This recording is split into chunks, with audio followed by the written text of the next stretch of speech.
Hi friends, स्वागत है आपका कामधेनु पाठशाला में। आज हमारी जैनिज्म की सेकंड क्लास है, तो स्टार्ट करते हैं जैनिज्म। इससे पहले हम लोग महावीर के बारे में पढ़ चुके हैं, जैनिज्म को ओरिजिन पढ़ सके हैं, इसके अंदर कितने तीर्थंकर थे, उनके क्या क्या कौन कौन से मेन थे, ये पढ़ चुके हैं। आज हम जैनिज्म में ये पढ़ेंगे कि इसके अंदर कौन कौन से डिविजन्स है। ठीक है, तो पहला इसके अंदर क्या है, पहला है दिगंबर्स। ठीक है, पहले तो इसके अंदर दो डिविजन्स है, दिगंबर और एक श्वेतांबर्स। ठीक है, दिगंबर क्या है, दिगंबर वो लोग हैं जो कपड़े नहीं पहनते हैं। ठीक है, जिन्हें हम अपनी भाषा में नागा के नाम से जानते हैं। ठीक है, नॉर्मली। और श्वेतांबर वो है जो कपड़े पहनते हैं बट एक पर्टिकुलर कलर, मतलब व्हाइट कलर के कपड़े पहनते हैं। ठीक है, दिगंबर जो कपड़े नहीं पहनते हैं। ठीक है, और जो श्वेतांबर्स हैं वो श्वेतांबर्स हमेशा व्हाइट कलर के कपड़े पहनते हैं। उसके बाद देखते हैं दिगंबर आखिरकार क्या क्या चीजें मानते हैं। ठीक है, दिगंबर का मतलब है कपड़े ना पहनना। इसके अंदर ये दो चीजों से बना हुआ है, दिग और अंबर। दिग मीन्स है आसमान, ठीक है, अंबर मीन्स है कपड़े।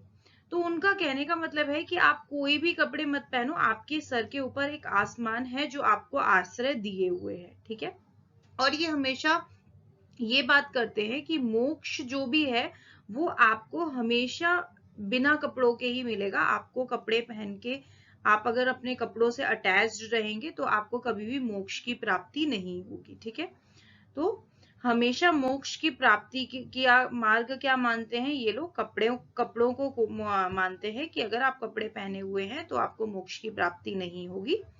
ठीक है, और कपड़े ना पहनना इनका सबसे बड़ा टैग लाइन है। अगर कोई दिगंबर इनके यहाँ ऐड होता है तो उनको सबसे पहले यही सिखाया जाता है कि आप कपड़े नहीं पहनेंगे। ठीक है, अब इस दिगंबर के अंदर वो लोग वुमेन्स को, जो औरतें हैं, उनको अलाउड नहीं करते क्योंकि वो न्यूड नहीं रह सकती हैं।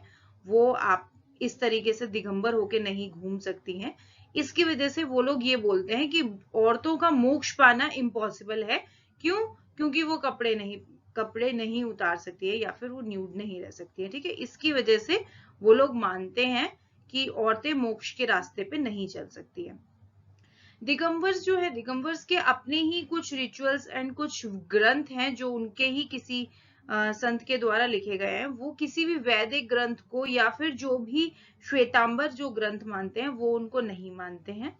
ठीक है, उनके यहाँ क्या कहना है मेन लीड, कि आपको अपने अंदर की जो इच्छाएं हैं, ठीक है, आपको अपना जो खाना है, जो आपको कपड़े हैं आपके, उनसे आपको मुंह को छोड़ना होगा, तभी आप एक संत के रास्ते पे चल सकते हो। ठीक है, आपको क्या है, अपना फूड छोड़ना होगा, ठीक है, खाना छोड़ना होगा, फिर उसके बाद आपको अपना पैशन और ये सब कुछ छोड़ना होगा, और कपड़े छोड़ने होंगे। ठीक है, कपड़े छोड़ने होंगे जिससे आप एक संत की राह पे चल सकते हैं। उसके बाद क्या है, उसके बाद ये लोग कुछ पूजाएं हैं जो ये करते हैं। पूजा क्या है, इनके जितने भी आइडल्स हैं वो आपको न्यूड मिलेंगे। जितने भी तीर्थंकर हैं वो आपको न्यूड आइडल्स मिलेंगे। ठीक है, उस इनके यहाँ दो आइडल्स मिलते हैं आपको, एक बैठे हुए जो योगा पोस्चर में बैठे होंगे, ठीक है, और एक स्टैंडिंग जो केयोत्सर्ग पोस्चर है उसमें खड़े होंगे, जिसके अंदर ये गौतमेश्वर का 57 फीट हाई एक मूर्ति है जो आपको यहाँ पे दिखाई गई है। ठीक है, तो इसके अंदर दो पोस्चर्स आपको मिलेंगे, एक योगा जो बैठे होंगे, दूसरा एक स्टैंडिंग जो केयोत्सर्ग होंगे, जिनके हाथ बिल्कुल धरती की तरफ स्ट्रेट होंगे। देखिए इनके जो हाथ हैं वो आपके अर्थ की तरफ बिल्कुल स्ट्रेट है। ठीक है, तो दो तरीके के आइडल्स मिलते हैं, और आइडल्स दोनों ही, जो योगा पोस्चर है और जो स्टैंडिंग पोस्चर है, उसमें आपको न्यूड ही मिलेंगे। उसके बाद आते हैं हम श्वेतांबर्स पे। श्वेतांबर्स इसमें व्हाइट, ठीक है, सफेद कपड़ों का पहनना इनके यहाँ जरूरी है। ये लोग भी मूर्ति पूजा और जो आइडल पूजा है, जो इनकी यहाँ मूर्ति पूजा या फिर किसी इमेज की पूजा है, वो भी वैलिड मानी जाती है।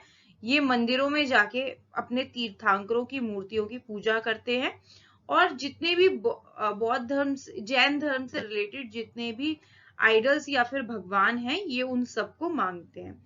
ठीक है, इनका ये भी मानना है कि ऐसा कुछ नहीं है कि कपड़े ना पहनने से ही आपको मोक्ष की प्राप्ति होगी। ये लोग मानते हैं कि आप कपड़ों के साथ भी मोक्ष की प्राप्ति कर सकते हैं। बस आपको कुछ चीजों का ध्यान रखना है। कुछ चीजों का क्या ध्यान रखना है कि आपको हमेशा सेल्फ ट्रूथ, मतलब जो आपका सच है, आपको अपने अंदर जो सच है उसको पहचानना होगा, अपने आप को पहचानना होगा और अपनी आजादी को पहचानना होगा।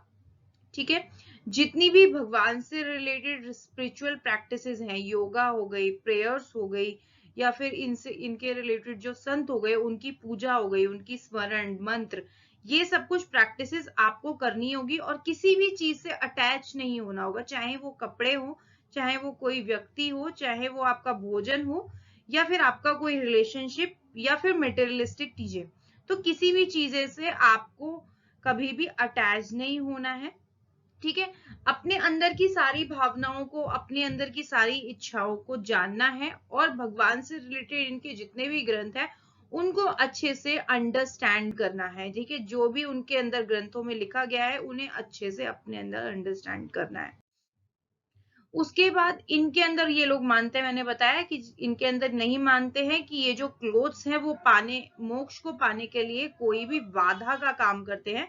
सिर्फ ये बाधा इसलिए मानी जाती है क्योंकि आप उससे अटैच्ड हो जाते हैं, आपके अंदर ये फीलिंग्स आ जाती है कि आपको किस तरीके के कपड़े पहनने हैं, कौन सा कपड़ा मेरे ऊपर अच्छा लग रहा है, कौन सा कपड़ा मेरे ऊपर नहीं अच्छा लग रहा है, किस टाइप के कपड़े मुझे अब आगे चाहिए। तो वो जो अटैचमेंट है वो आपके मोक्ष के रास्ते में आती है, बट इसका मतलब ये नहीं है कि आप उन कपड़ों को त्याग दें।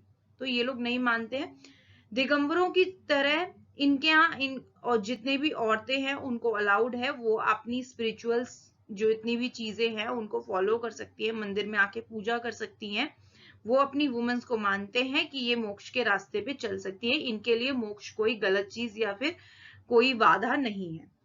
ठीक है, उसके बाद ये जितने भी ओरिजिनल इनके जो भी ग्रंथ थे जो उस टाइम पे लिखे गए थे, महावीर जी के टाइम पे लिखे गए थे या फिर 24 तीर्थंकरों के द्वारा लिखे गए थे, ये उनको आज भी मानते हैं। और ये जितने भी ग्रंथ हैं वो प्राकृत भाषा में लिखे हुए हैं। ठीक है, बौद्ध धर्म की हमने भाषा पढ़ी थी पाली, और यहाँ पे क्या है प्राकृत। तो हम एक डिफ्रेंशिएट भी कर सकते हैं कि बौद्ध धर्म में पाली लैंग्वेज अपनाई थी और जैन धर्म ने प्राकृत भाषा अपनाई।